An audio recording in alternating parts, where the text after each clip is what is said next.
Hello everyone, and welcome to the Cissogram Tales channel on YouTube.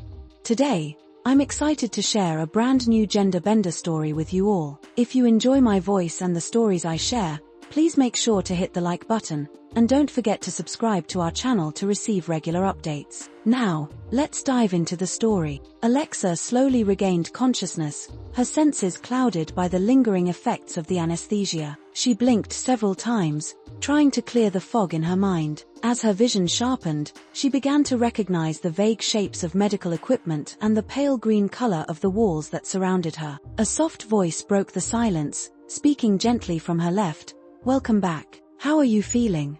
The voice belonged to a woman in a white coat, holding a clipboard. Her tone was professional but warm. As Alexa's vision continued to clear, she could finally make out the doctor's features, her kind smile offering comfort. Alexa's voice was raspy and dry from the anesthesia, but she managed to croak, "Where am I?"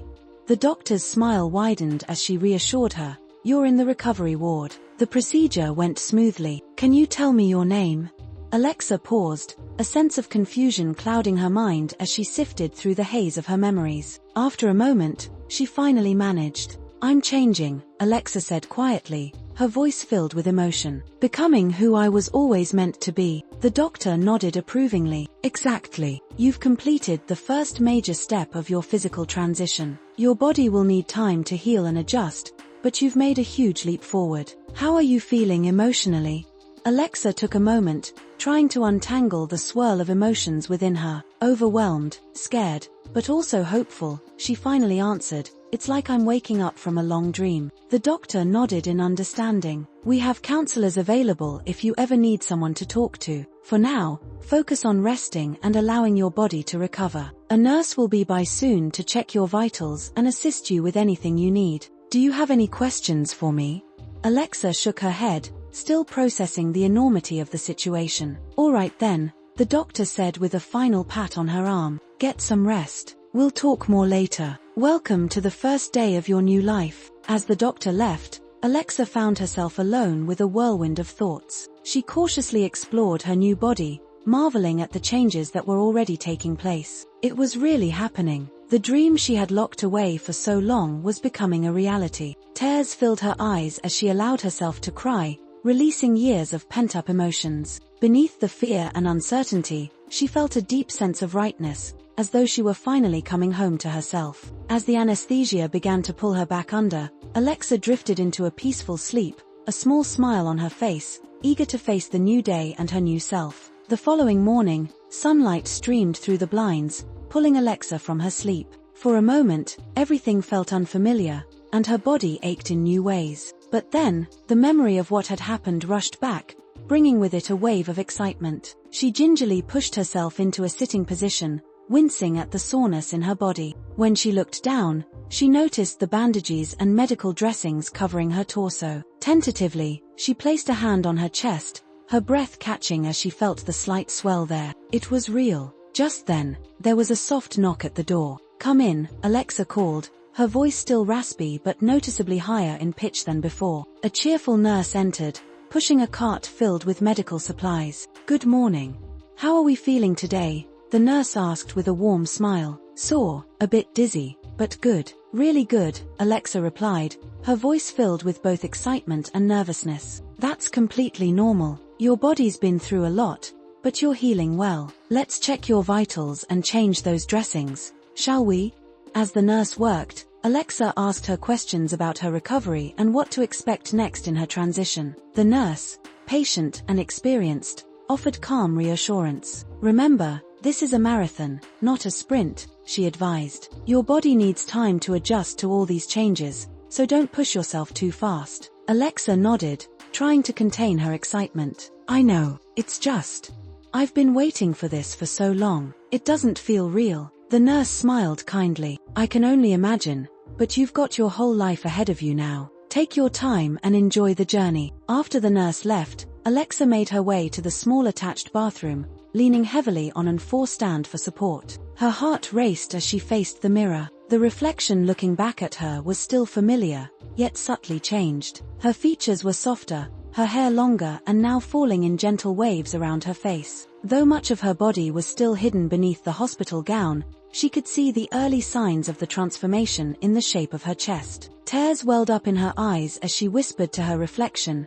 "Hello, Alexa. It's nice to finally meet you." The following days passed quickly, filled with medical checkups, physical therapy, and deep conversations with the center's counselors. Alexa threw herself into her recovery with determination, asking questions and learning everything she could about her body's changes. She continued her hormone therapy, which gradually softened her features and redistributed her body's fat and muscle. However, the journey wasn't without struggles. Some days, Alexa felt the weight of her dysphoria more heavily, and the gap between how she saw herself inside and what she saw in the mirror seemed insurmountable. One particularly difficult afternoon, Alexa found herself curled up in bed, sobbing. Fear and doubt about her transition overwhelmed her. What if she was making a mistake?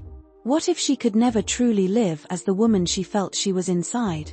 A gentle knock at the door interrupted her thoughts. It was Dr. Maya, the counselor who had been by her side throughout the journey. "May I come in?" she asked softly. Alexa nodded weakly, and soon, Dr. Maya sat beside her on the bed, rubbing soothing circles on her back as Alexa cried. After a while, when the tears subsided, Alexa whispered a shaky apology for breaking down. "You have absolutely nothing to apologize for," Dr. Maya said firmly. "This is a life-altering process, and it's normal to have moments of doubt. Do you want to talk about what's bothering you?"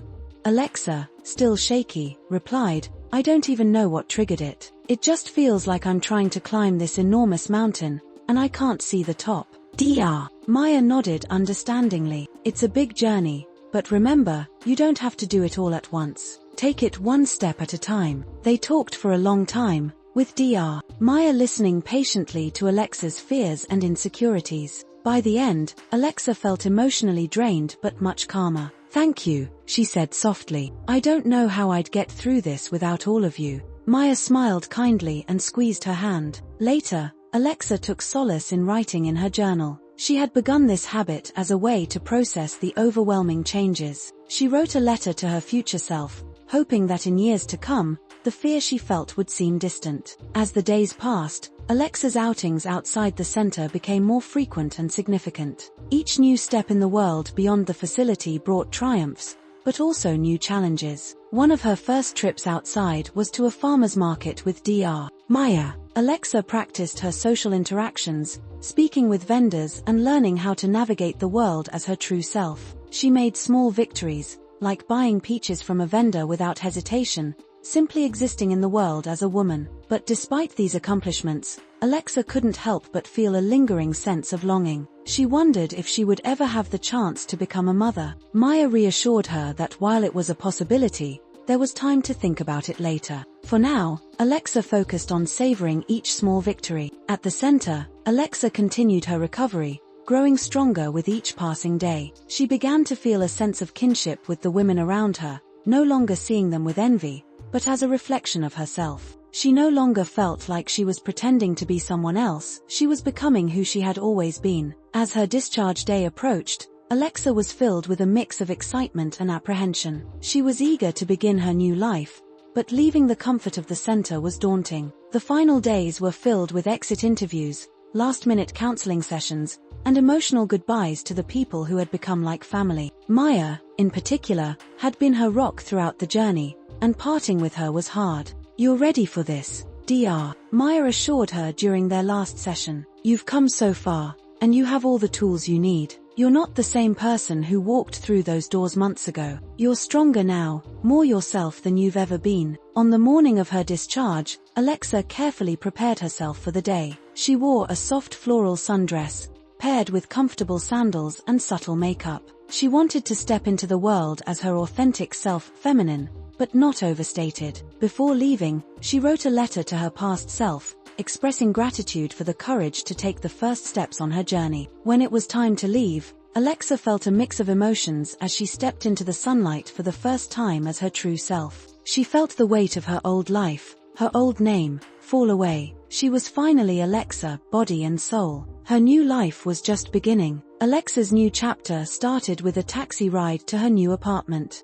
The driver, a middle-aged woman with a friendly smile, greeted her warmly using the term Miss with ease. Alexa smiled, her heart soaring at the casual use of the female honorific. She had made it. As the car pulled away from the curb, Alexa took one last look at the center, the place that had been her sanctuary. Goodbye, Alex, she thought silently. Thank you for getting me here, but it's my turn to live now.